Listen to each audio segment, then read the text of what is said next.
ଏଥର ଆଗୁଆ ଆସିବ ମୌସୁମୀ, ଖୁବ୍ ଶୀଘ୍ର ଛୁଇଁବ କେରଳ, ସୂଚନା ଦେଲା ପାଣିପାଗ ବିଭାଗ।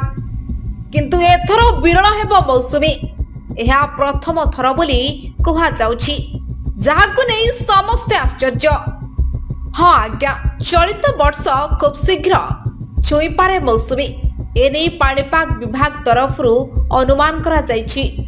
ପାଣିପାଗ ବିଭାଗ କହିଛି, ଦକ୍ଷିଣ ପଶ୍ଚିମ ମୌସୁମୀ ବାୟୁ 27 ମେରେ କେରଳ ପହଞ୍ଚିପାରେ। ସାଧାରଣତଃ ମୌସୁମୀ ଜୁନ୍ 1 ପର୍ଯ୍ୟନ୍ତ କେରଳରେ ପହଞ୍ଚିଥାଏ, କିନ୍ତୁ ଚଳିତ ଥର ମୌସୁମୀ ଖୁବ୍ ଶୀଘ୍ର କେରଳ ପହଞ୍ଚିବ ବୋଲି ଅନୁମାନ କରିଛି ପାଣିପାଗ ବିଭାଗ। ଯଦି ମୌସୁମୀ 27 ମେ ସୁଦ୍ଧା କେରଳରେ ପହଞ୍ଚିଯାଏ, ତେବେ ଏହା 2009 ପରଠାରୁ ପ୍ରଥମ ଥର ହେବ। କାରଣ 2009ରେ ମୌସୁମୀ କେରଳରେ 23 ମେରେ ପହଞ୍ଚିଥିଲା। ସାଧାରଣ